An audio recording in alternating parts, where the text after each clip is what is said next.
Probablemente este va a ser uno de mis videos favoritos del canal y espero que el tuyo. Al final me cuentas, porque vamos a averiguar cuánto dinero podrías ganar si inviertes 1,000 pesos mensuales en algunas de las diferentes alternativas de inversión que tenemos disponibles en México. Yo soy Alejandro Lara.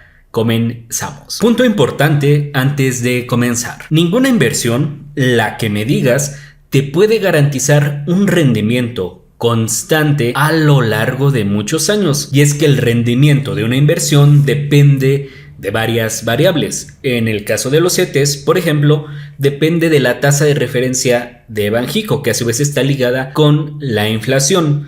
Es muy sencillo: en periodos de alta inflación como el actual, tenemos altas tasas en CETES y viceversa. Hablando ya de la renta variable, por ejemplo, un ETF que invierte en las empresas más grandes de Estados Unidos, el desempeño de ese ETF depende del desempeño individual de las 500 acciones que lo componen, lo que a su vez depende del desempeño individual de cada una de esas empresas en la economía real. Y ni la inflación, ni el desempeño de una economía, ni las crisis económicas, ni el auge económico son variables que se puedan predecir. Nadie puede visualizar el futuro. Saludos a la astrología. Sin embargo, sí hay herramientas y técnicas que nos permiten echar un vistazo al pasado para intentar pronosticar el futuro. A esto se le llama backtesting. Es lo que vamos a hacer en este video. Y ya tienes una buena excusa para revisar el pasado de alguien. No estás estoqueando, estás haciendo regresiones lineales para pronosticar el futuro. Pero importante, pronóstico no es igual a certeza. Ahora sí, estarás viendo una gráfica con algunos de los diferentes instrumentos de inversión en los que podemos invertir. Están ordenados de acuerdo a su nivel de riesgo. Y es que cualquier instrumento de inversión lo podemos clasificar ya sea por su horizonte de inversión en corto y largo plazo o por su nivel de riesgo.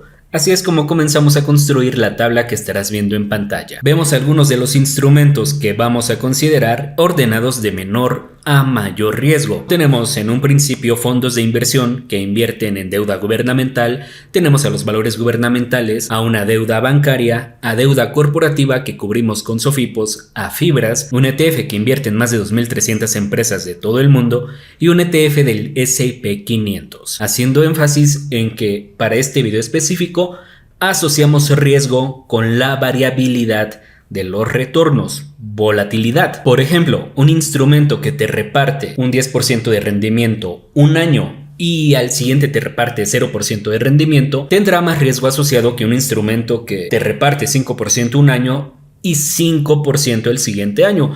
Aunque al final el promedio haya sido el mismo, hubo variabilidad en los retornos. Uno se considera más riesgoso que otro. Así es como tenemos que entender esta tabla. Posteriormente agregamos diferentes plazos de inversión, desde corto plazo, un día, 7, un mes, hasta el largo plazo, 20 años. Ahora tenemos que revisar su pasado para intentar pronosticar el futuro. Y todos los datos que te voy a presentar fueron extraídos del sistema económico de Banxico. Este video en específico requirió de bastante trabajo de mi parte y de todo el equipo de My Primer Millón, así que si nos estamos ganando tu like, nos va a ayudar bastante. Comenzando con Buen Día, si inviertes con plazo a un día, es muy sencillo. Podríamos esperar como rendimiento una tasa similar o igual a la que paga actualmente, 11.29% de rendimiento neto. A partir de aquí, lo que tendríamos que hacer para visualizar el pasado es consultar su prospecto de inversión. Vemos que en los últimos 7 días el promedio de rendimiento neto fue de 10.46%, a un mes 10.63%, a 6 meses 9.58%, en el año pasado 8.52%, en los últimos 3 años 6.09%. En todos los casos va a ser una constante que entre visualicemos más datos y más data tengamos, más fiable será el pronóstico. Si nos vamos a los últimos 5 años, tenemos 6.27% de rendimiento en promedio y en los últimos 10 años 5.42%. Puedes notar que hay casi 6 puntos porcentuales de diferencia respecto a lo que paga actualmente y lo que pagó en los últimos 10 años. Y es que el rendimiento de los valores gubernamentales, ya te lo había comentado, está ligado a la tasa de referencia de Banxico, que se liga a la inflación. Actualmente tenemos una cercana al 8%, entonces tenemos tasas muy altas en Bondía, pero el promedio de tasa de inflación en los últimos 10 años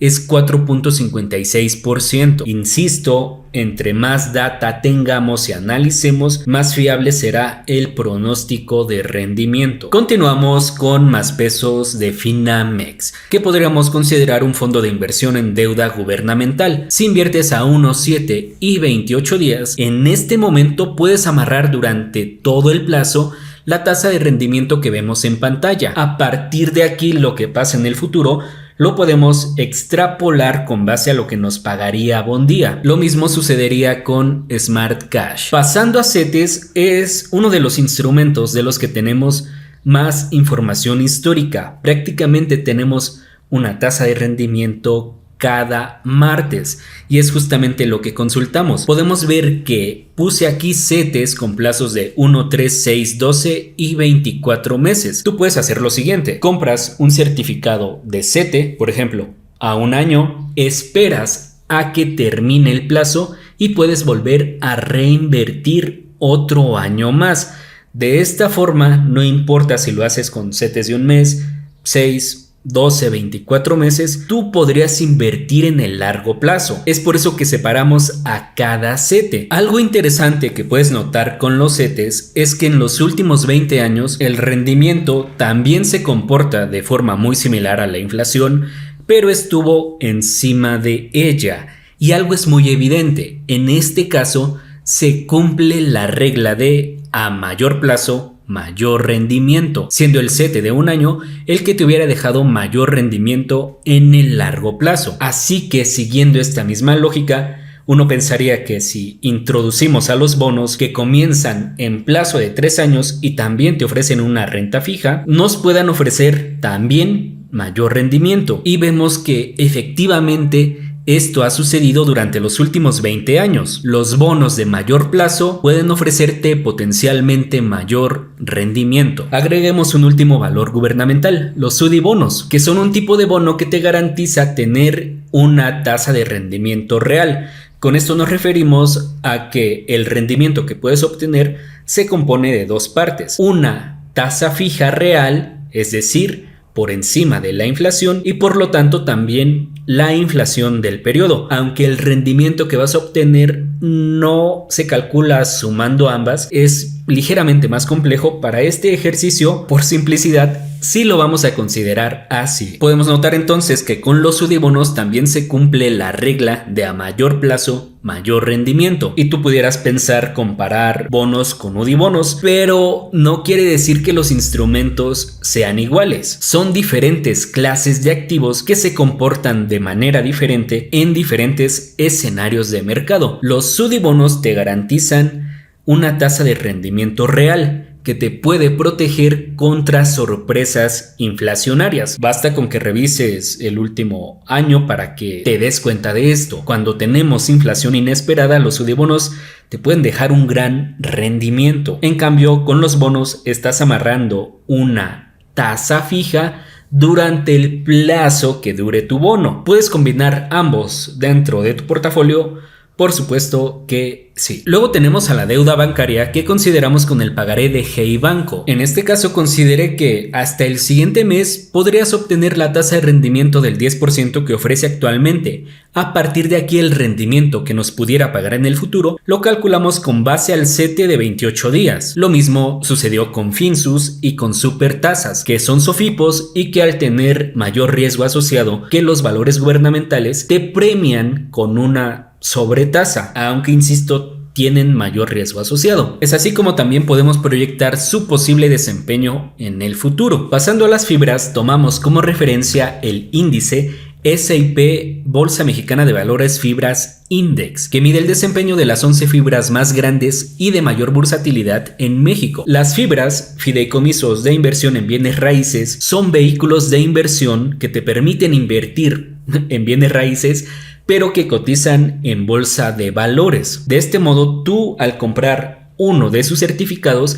estás diversificando tu dinero en un montón de propiedades, pero que tienen un objetivo en común: repartirte rentas. Por eso se dice que las fibras son instrumentos híbridos, ya que puedes obtener rendimiento de dos formas. Una, por el cambio en el precio, ya que cotizan en bolsa de valores y es normal que su precio se esté moviendo. Y dos, a través del pago de dividendos, que más bien son rentas. Entonces, en los últimos 3 años, estos instrumentos han tenido un gran desempeño, con un rendimiento compuesto de más de 20% anual. Pero si nos vamos a los últimos 10 años, el rendimiento promedio ya se normaliza y podemos esperar entonces un 2% de rendimiento por cambio en el precio y un 5% por dividendos o rentas. Luego tenemos a la renta variable. El primer ETF que vamos a considerar es aquel que nos permite invertir en más de 2.300 empresas de todo el mundo. Se llama ACWI y es de la administradora BlackRock. Este ETF originalmente está listado en Estados Unidos. Esto es importante porque cuando tú lo compras en México lo haces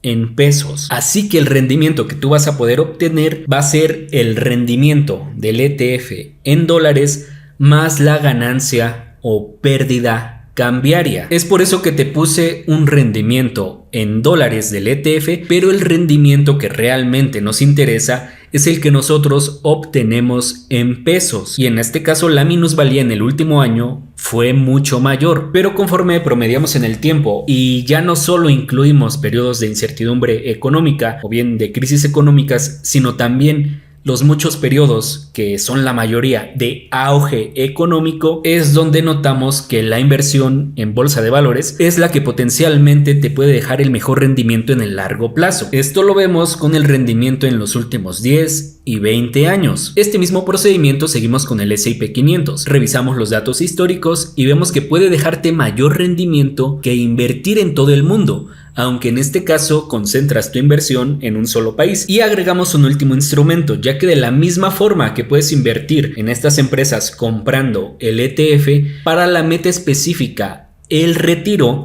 que conforme a las leyes mexicanas es a la edad de 60 o 65 años, hay un instrumento diseñado específicamente para esa etapa que además tiene un beneficio fiscal. Estos se llaman planes personales de retiro. El que yo tengo, que es el Optimax Plus de Allianz y sobre el que te podemos brindar una asesoría, invierte directamente en estos ETFs, así que también agregamos su rendimiento. Lo primero que notamos es que los planes de retiro suelen tener una mayor comisión que solo el ETF. Sin embargo, vemos el beneficio fiscal que tú puedes aprovechar año con año, y esto se traduce en una devolución de impuestos que te hace el SAT cuando presentas tu declaración anual. Esta devolución de impuestos depende de la tasa de impuesto que pagas, que a su vez depende de tu nivel de ingresos, conforme a la tabla de tarifas del ISR. Un ejemplo muy común para una persona que paga una tasa de impuesto del 25%, si invierte en un plan de retiro, por cada 1,000 pesos invertidos, el SAT le va a regresar 250. Así que es un rendimiento indirecto que tienen los planes de retiro. En My Primer Millón tenemos un equipo que te puede brindar una asesoría especializada y, lo más importante, gratuita, si es que te interesa uno de estos planes que invierte en alguno de los 2 ETFs que te comenté. En la descripción te voy a dejar una liga, puedes mandarles un mensaje y agendar una cita. Con esto ya tenemos la tabla de los rendimientos correspondientes, así que ya es fácil responder a la pregunta: ¿cuánto ganaríamos si invertimos 1,000 pesos de forma mensual? Hagamos un ejemplo con el CETE de un año. Lo que tenemos que hacer es ir a una calculadora de interés compuesto. Vamos a suponer que invertimos 1,000 pesos mensuales durante 10 años en el CETE de un año, con la tasa promedio que calculamos de 6.24% anual. Al final del periodo habríamos hecho aportaciones por 120,000 pesos, tendríamos una ganancia de 46,031 pesos para un gran total de 166,031 pesos. Lo mismo tendríamos que hacer con cada plazo, cada instrumento y proyectando los años que queramos. Todo esto lo podemos simplificar en una hoja de cálculo. Tenemos que utilizar la fórmula de valor final y aquí lo tienes. Hice varios supuestos para una inversión de 1,000 pesos mensuales en diferentes instrumentos durante 3, 5 y 10 años. De aquí podemos sacar conclusiones interesantes. La primera es que tu decisión de inversión no debería guiarla solamente la búsqueda del mayor rendimiento, sino más bien el equilibrio entre aquel instrumento que se adecua al plazo de tu inversión y el nivel de riesgo que quieres asumir. Por ejemplo, para metas menores a 3 años, los instrumentos menos volátiles, es decir, todos los que son de renta fija, son los que te pueden brindar el rendimiento más predecible, con menos volatilidad e incluso evitarte las posibles minusvalías de la renta variable. Así que bolsa de valores para metas de corto plazo no es una opción. Conforme avanzamos a un plazo intermedio, vemos que surgen los instrumentos de renta fija de largo plazo y podemos visualizar que la renta variable ya podría ser una opción, aunque 5 años para mí sigue siendo un plazo muy corto para mirar bolsa de valores. Me quedaría nuevamente con renta fija, pero para los plazos mayores a 10 años, la bolsa de valores y los planes de retiro sin duda pueden ser la opción que potencialmente te brinde el mayor rendimiento. A partir de aquí, la idea para metas de largo plazo es que estructures un portafolio de inversión que incluya diferentes clases de activos. Por ejemplo, si tu meta es el retiro y eres una persona muy joven, podrías invertir 90% de tu dinero en un plan de retiro que invierte en el S&P 500 y el 10% restante en renta fija. Lo mismo para otro tipo de metas financieras. Elegir el o los instrumentos que se adecúan mejor a la meta en plazo y para tu perfil de riesgo. Si eres nuevo o nueva por aquí y aún no lo has hecho, considera suscribirte al canal. Basta con que le piques al pequeño botón que vas a ver por aquí. Es gratis. No sé qué piensas tú, pero para mí fue un ejercicio bastante interesante que requirió bastante trabajo de mi parte y del equipo conjunto de My Primer Millón. Así que si nos quieres agradecer con un like, dejando un comentario, compartiendo este video, en verdad te damos las gracias. Yo soy Alejandro Lara, nos vemos en el siguiente.